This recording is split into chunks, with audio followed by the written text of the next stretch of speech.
So we've talked a little bit about meditation, and that's the place to start. But I want to emphasize that meditation is just a tool. It's a tool for you to use. And I'll talk a little bit about healing, because that's another application, something you can do while you meditate, or something that you can do with the larger conscious system. So let me tell you a little bit about healing, and then I'm going to give you some definitions of some of the things we've talked about, which will make them a little more concrete for you.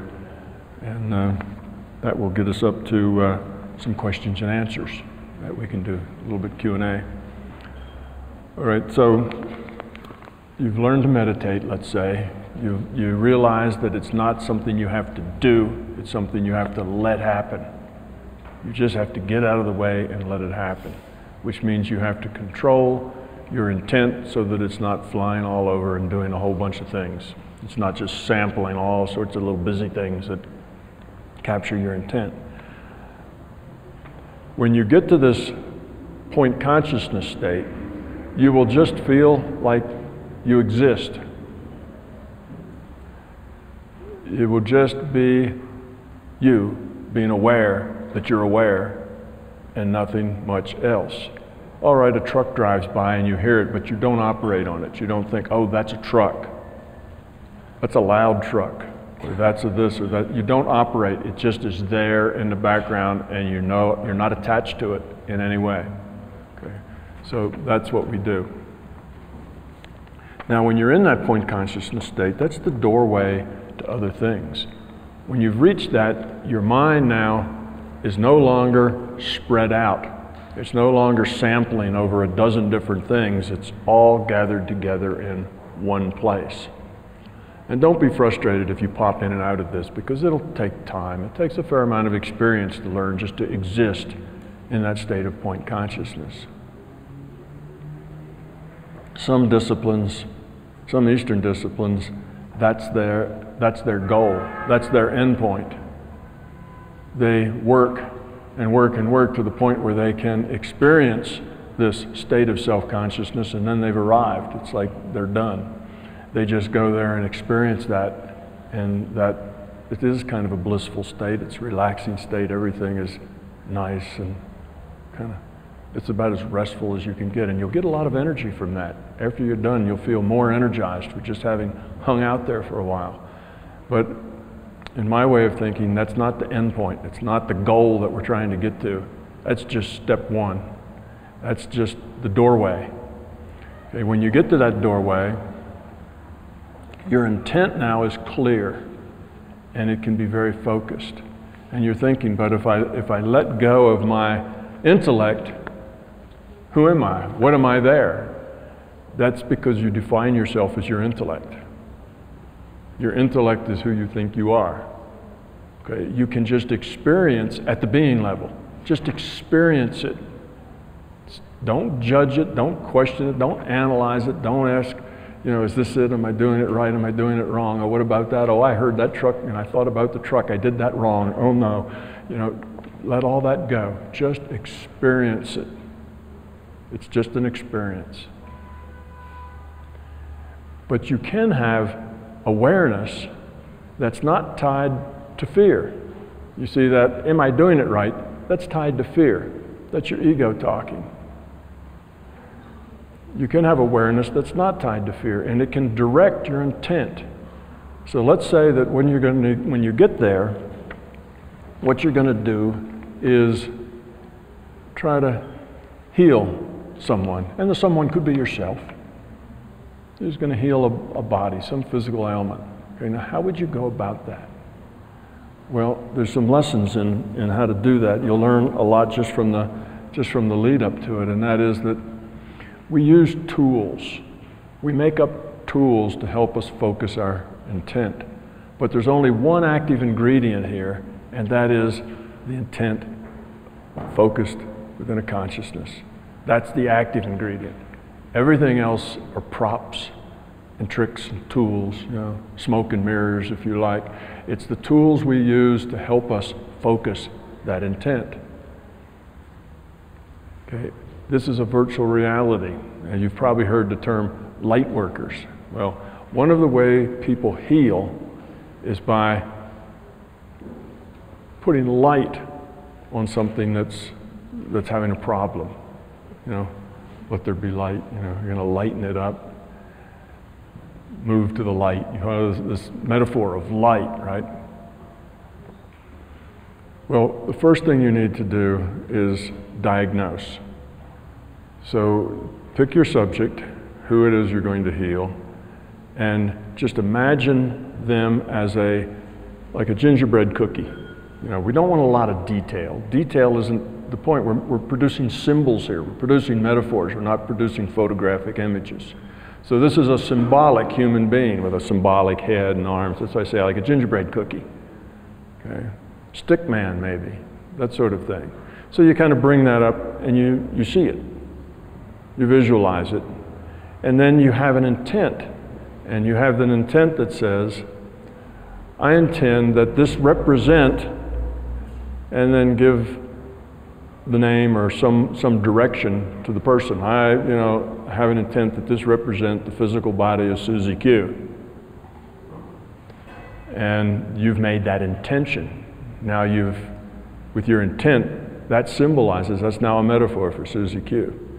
Your next intention is going to be, I intend that anything that is not healthy in Susie Q's body will show as black, as dark. The worse, the more unhealthy it is, the darker it'll look. So you might get things from light puffy gray to jet black. And I'd like all the tissue and everything in Susie Q's body that's healthy to be white, bright white. You've now set up that intention, okay? What you've just defined is a tool for communicating with the larger consciousness system, with the database. You've defined the output format. The output format is dark is illness and light isn't. So you're creating this tool.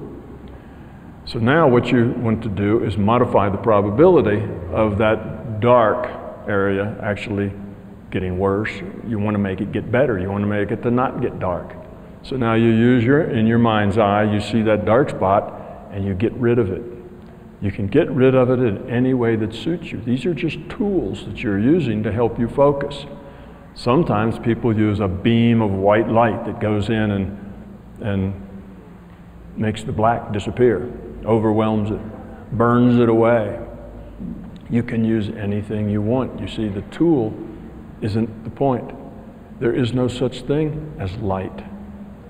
Light is a metaphor. There's no such thing as energy. Energy is a metaphor. All there is data, information. This is an information-based reality. Light is a metaphor. Energy is a metaphor. Energy is our metaphor for something that causes an effect. That's energy. If it causes an effect, it's energy. So in your mind, you want to say, I want to put light energy on that dark spot. That helps you focus your mind, even though light and energy are both just metaphors. So you see how we're developing a tool? We're creating a tool, we're defining it, we're defining what it does, we're defining the information interface, and we're focusing our intent on that. The tool is helping us focus our intent on what we want to accomplish. Okay, so then you do that in some way in your mind. You use a light beam. You can strike up a blowtorch and go burn that black stuff out. You can get out your handy vacuum cleaner and vacuum it away. You can pour acid on it. You know, you can grab it and drop it in the fireplace. Whatever you want to do, that's okay. It's a tool for you to focus your intent. Now make sure you don't trip over your own tools. Sometimes people will say, well, the only thing I can do with it is take it onto myself. I'll transfer it from them to me. Well, that's an intent. If you have an intent to transfer it from them to you, you may indeed accomplish that, which would not be a very good idea. Okay, you don't want to do that. Other times, people, because they feel like they are not competent, they're not able, they have no power, they're just weak little beings that can't do any of this, they will have some other more powerful being say, oh, here's, I don't know, whoever, some powerful spirit being, and they will ask them, would you please, get rid of that dark spot? And then the powerful being gets rid of the dark spot. It's just another tool, okay? The only active ingredient is your intent. However you want to manage that intent and focus it, whether it's through somebody else, whether it's with a blowtorch, whether it's with a light beam, a laser ray, or anything else, you can do that. Another way that people trip over their own intents is they want to do surgery. They want to go up and do things. And then later, after they're done, they think about it and they said, oh, I got my energy intermixed with their bad stuff and whatever. I wonder if I could catch it like that. Well, what's that called? It's called a fear. You start a fear, and if you give intent to that fear, you can make that happen, because you can modify probability to the negative as well as to the positive, you see? So if you use that kind of a thing, well then intend that you put your gloves on first before you do your surgery. Like any good surgeon, you pull on your rubber gloves, you see? Of course, all these are mind games, right? It's just mind games to help you focus your intent. But if you're not careful, you can trip over your intent, because it can produce fears that you worry about later that creates problems, and now you've created problems for yourself. So be clever about your intents and what you're doing. Make it simple, make it easy. Just get rid of the dark spot. If you want, you can just will it away. Say, dark spot, turn white. You can take a little fairy wand and you can sprinkle fairy dust on it. You can blow a whistle, and when the sound gets loud, the black thing will shatter. See, I'm just making things up. You can make things up too. They're tools to help you focus your intent. The intent is heal. Your health needs to get better. That spot, that particular problem here, needs to not be a problem anymore. And you take that intent and you symbolize it in terms of this dark and light and energy beams and all the rest of it, because that's the way you're used to working. You believe that if you don't actually do something, nothing can happen, because that's the way it is here. So that's what you believe.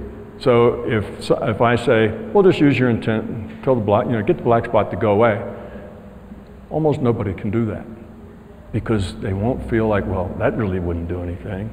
They have to do something. So do something. Get your energy thing and burn the black spots away. Do it. It's a tool. Don't get focused on the tool. See, people come up with these tools, and the tools themselves become sacred. And they teach other people how to use their tools, and the tools become more important than anything else. And then they'll fight with each other over who has the real tools and the good symbols, and my Star of David is more stronger than your cross, and we get into all this kind of nonsense, and they're just tools, symbols for us to focus with. So, first diagnosis, find out what's dark and what's light. Get rid of what's dark, and then make sure it stays gone. Just watch it for a while, and if it starts to come back, get rid of it again. Then you have to have the intent that it stay gone for a long time, that white is now going to stay that way. And then if you really want to be effective, you have to keep that thought in the back of your mind and think about it off and on for the next week. So all week long, you just think about that. Oh, that thing I turned white? Yeah, it's still white. It's still white. You put energy in it, it's still white. What you're doing is every time you think about it, you're putting a little bit more energy into modifying that probability that that illness will go away. You see? So that's what you're doing. It's cumulative. If you do this 5 times a day for a week, you have a lot more success than if you do it for 5 minutes once. You keep doing it. Every time you do it, it adds. Okay, so this is the way you heal someone. And it's not a hard thing to do. This is easier than you think. You can modify the probability with your mind. So we'll do a little, you can do that when we do this little kind of practice meditation here at the end. It's just a chance for everybody to kind of experience it in this group situation, because in a group, remember we're all connected. Your intent kind of gets tangled with everybody else's intent, and if you're a beginner, it kind of helps pull you up. So that is a good place to start. Well, while you're doing that, and you feel like you're focused and you don't have all these thoughts anymore, well then go heal someone. Have a target in mind before you get there. And then we can talk about it later, what your experiences were like and what happened to you. So anyway, that is the fundamentals of mental healing. Remember, the only active ingredient is your intent. All the rest are tools. Now some people, the only way they can heal is if they touch you, a laying on of hands, right? Well, that's because they believe that there's some energy going from their hands into the body, and if they don't touch the body, it won't work. Well, if that's what you believe, that's what you'll get. Because you can only focus your intent with a positive, strong focus when you do that, because that's your belief. You see? So keep your beliefs simple. Actually, get rid of them. Keep your tools simple and straightforward and easy. Other people believe the only way that they can do this is they start with a long process. First, they have to get relaxed. They relax their toes and their feet, and they go on the whole thing, and they relax their mind. They get into the state, they burn the incense, they have a statue of Buddha up there, they cross their legs, they go, Om, and they do all this stuff, and they have the right music on, and they get this whole ritual going, and then they can heal, you see, when they get all the right stuff together and get that process going. That's just unnecessary ritual. You don't even need to relax. You just need to be able to shift your intent to not being busy in this reality, to being free as point consciousness. Now you're free. You're a free entity at that point. You can put your energy wherever you like. And if you put it on healing, you'll get results. Now the first times you try it, you might get mild results. The better you do it, the more you do it, the better you get, like anything else. If the first time you sit down at a piano, you don't expect to play music. You just make a lot of noise, right? But eventually, you get good at it. This is the same way. It takes practice. But it's not hard to do. It just takes practice to do it. So that's it. The biggest problem you will have is getting in that calm state where your chatter and your thoughts go away, where your intellect, judging, analyzing intellect, just sits down and is quiet, so you just want to experience. You don't want to think about it. If you're thinking about it, am I doing it right? Is this what it's supposed to feel like? I hear that noise that bothers me. I won't let it bother me. Let me work on that noise not bother me. See, you're just chatter, chatter, chatter, chatter, chatter. You need to let all of that go and just be and let the rest of it go. So it's not a matter of doing, it's a matter of not doing. That's the key. So this is the way you can focus your intent. Now, if you only focus your intent, so-so, you'll only get a so-so result. If you focus your intent very strongly, very clearly, there's nothing else going on in your mind except that intent, and it's perfectly clear that you're going to get rid of that dark spot, and then you get rid of it and it stays, then your effect will probably be very strong. You see? So these are some of the ways, this and remote viewing and others are some of the ways that you can experience what I'm talking about and make it your own reality. But you have to work at it. You have to want to do it. All right, the thing I'd like to do now, before we kind of go on to questions, we've talked a lot about words and I haven't really defined any of them yet. And sometimes the fact that the definition is kind of loose because I haven't made it too specific is confusing. So I'd like to make some more precise definitions of the terms that we're using. Hopefully it'll help kind of clear things up. So it's about 5 or 6 words here that I want you to get a real good definition of what it is I'm talking about. The first one is awareness, okay? Or that's awareness is being conscious, consciously aware, aware consciousness, kind of the same sort of thing. That's your awareness, what you're aware of. Okay, awareness is the knowledge of both self and other than self.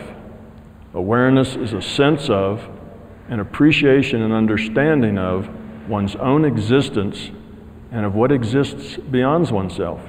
Awareness is capable of experience and learning from that experience. Awareness is both necessary and good. Now, awareness is not the same as your intellect. And that's going to confuse some of you. My intellect is my awareness. What's the difference? We'll talk about that. The second one is will. Will is awareness focused toward the achievement of a goal. That's your intent. It's your will. It's focused toward something happening. Okay? Intent. Intent is the expression of active will within consciousness. Okay.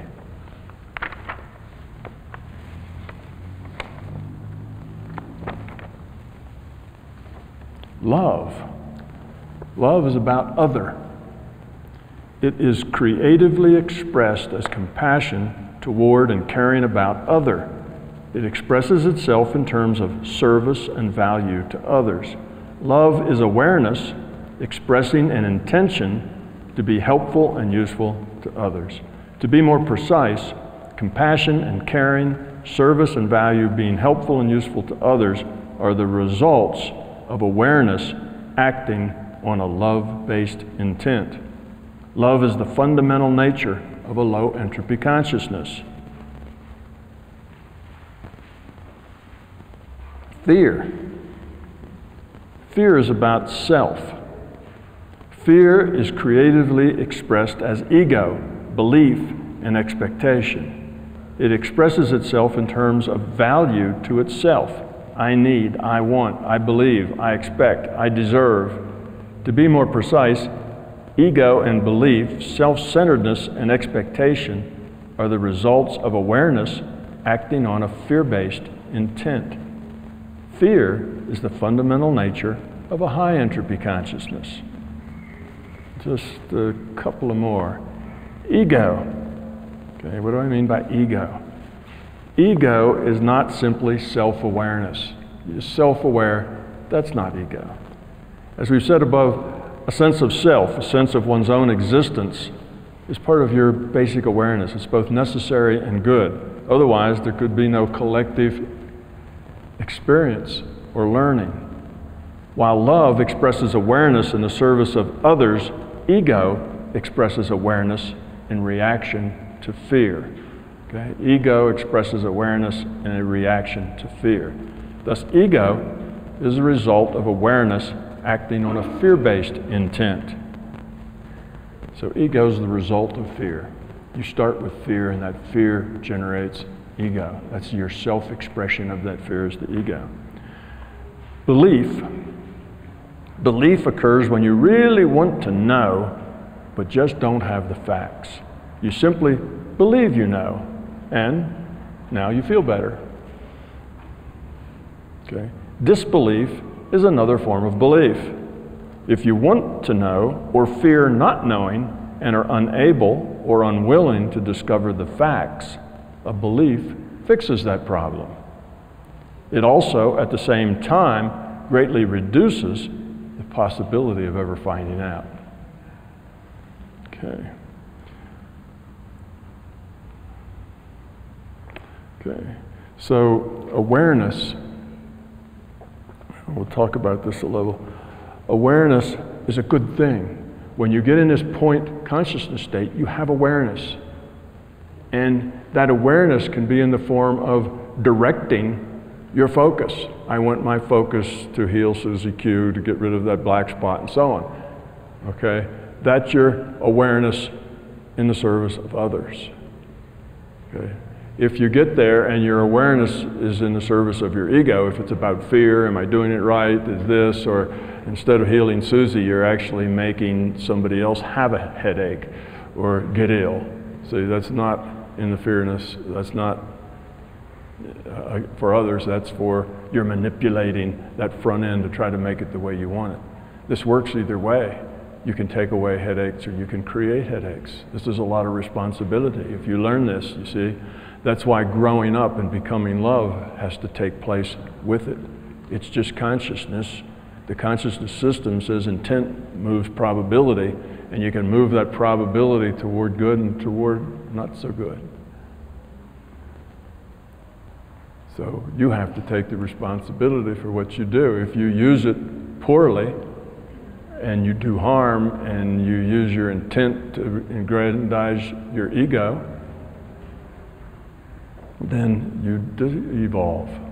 You begin to lose quality of your consciousness, and it's a slippery slope where one thing can lead to another, so you don't want to go there. So there's a lot of responsibility in focusing your intent this way. What's one of the kind of self-corrective things about it is that you don't usually get there until you're ready. If you don't have the quality of consciousness to actually do this and do it well, you probably will have a very difficult time getting there and being able to do it at all. So the system is kind of self-correcting in that way. But then all you have to do is grow up. Let go of the fear. Let go of that ego, which is you in response to the fear. And the reason we associate that with your intellect is that most of us, like I said, we're in nursery school here. We have a lot of fear.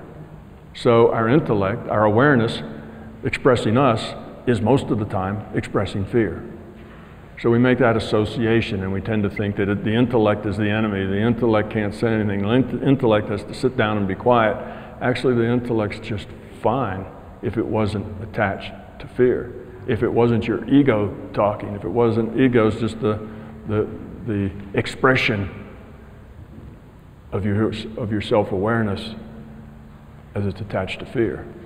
Okay? So we don't really want you to get rid of your intellect altogether. We just want to get rid of that part of your intellect that's expressing fear. You see, and all the analysis and the judging and the doubts and the rest of it are all fear-based. So when you get there, you can have your intellect organize your thoughts about bringing up this gingerbread cookie and defining who that represents and picking out your symbols and saying that dark is not so good, light is great, and going through the rest of these things. Okay, does that kind of put it in, hopefully that puts it in a context of what we're doing. Awareness is good. Awareness in the service of fear is ego, is not so good. That's what we have to get rid of. And tomorrow, we're going to talk some about how you do that. What are the techniques? What are the processes for getting rid of ego, for finding your fears? For most of us, we don't even know what our fears are. Fears motivating 80, 90% of our choices, and we have no idea what they are. They're deep. They're not in our intellect. Now, some of them are in our intellect, and we know what they are, but most of them are not. So you have to find them. Ego's easy to find. You can find ego very easily, and once you find ego, you just trace it back to the fear that creates it. Why am I acting this way? How do you find ego? You find ego because you don't feel good. It hurts. There's a problem. There's pain. Whenever you have a feeling of anxiety, tension, unhappy, angry, upset, have any of you ever felt that way? It's a joke, right? Most of us feel that way every day. We have things that upset us, that aggravate us, that give us tension. We don't like it. We're worried. All of that is an expression of ego. So it's not hard to find. Most of it bubbles up all the time. So when you find that ego, when you find one of those things that's unpleasant, so-and-so said, what about me? And how could she say that? And you've got this, that's not pleasant, that's not fun, that's ego. So then you say, well, where's the fear? What am I afraid of here? Well, I'm afraid of people won't like me, or they'll think less of me, or whatever. Here's my fear. Then you need to deal with that fear and get rid of it. So that's the process. Okay, so now you're primed now for tomorrow, because we're going to go deeper into this, and then when we do our meditation, you're kind of primed for how you're gonna go about it. But that's a little bit about what you can do to evolve the quality of your consciousness. Find the ego, trace the ego to fear, get rid of the fear. Now that sounds easy. Oh, just find the fear and get rid of it. It's not that easy, okay? The only antidote for fear is courage. Once you get to that fear, you'll be afraid to deal with it. You'll hide from it. You'll say, oh, fear? What fear? I don't see any fear. I don't hear any fear, you know. And that's that's not me, that's them. And you'll make up every excuse you can think of and to not deal with it. And it'll be hard to make yourself deal with it, but if you want to succeed, you just have to keep trying. Become aware of your motivations. Everything you do, you make thousands of choices every day. Think of, why am I making this choice? Why am I feeling this way? Why did I just say that to that person? Why? Examine your intent. See, that motivation is your intent at the deep level, not intellectually. Oh, I did that because I wanted, you know, this and that to happen. It's what's the intent going on? And you will find, if you examine those intents, you'll find ego, you'll find fear, and that then is on your to-do list. You work on those. You make a mental note not to react that way. When that person's rude to you, you're not going to smack them or get angry with them or get even with them or whatever. You're going to deal with it in a better way, a more loving and more caring way. You'll be maybe concerned about them. Why are they so aggressive? Why are they like that? What might I do to fix that from their perspective? Why is it that I'm triggering that from their perspective? Why do I trigger that behavior in them? Oh, it's because I have this fear of my own, and and you'll be able to solve some of those problems and take responsibility for all of your decisions. So that's the point, and meditation helps. Meditation puts you in a state where you can see these things more clearly because it puts you in touch with yourself at the being level. Because you tell your intellect to go sit down and be quiet, and you're just going to experience and be. Now, some people, when they get introduced to themselves at the being level, get upset. Scares them to no end. They feel like they're losing it. They're losing control. You see, that's what we're about. We're about control. And if we feel like we're losing control, it frightens us. Because that's why we want to control everything. It's because we're afraid that if we don't control it, something awful will happen. And oh no, I feel like I'm losing control, and my intellect's not there to save me or whatever. I'm just experiencing, and people will get very frightened. You just have to work through that fear and say, well, okay, I'll only meditate for 5 minutes instead of 10 till I get used to that. But if you want to do it, and you really have an intent that I want to accomplish this, I do want to grow up, I do want to evolve, I do want to serve my purpose here, you can do it. There isn't anybody here who can't get good at healing. Even in 3 months, if you really work at it for 3 months, you can get good at healing. Not as good as somebody who's been working at it for 10 years, but good. Good enough that you can tell you're having an effect. See, 3 months isn't too much trouble. Okay, I think we're just about time to transition into the next thing, which is questions, right?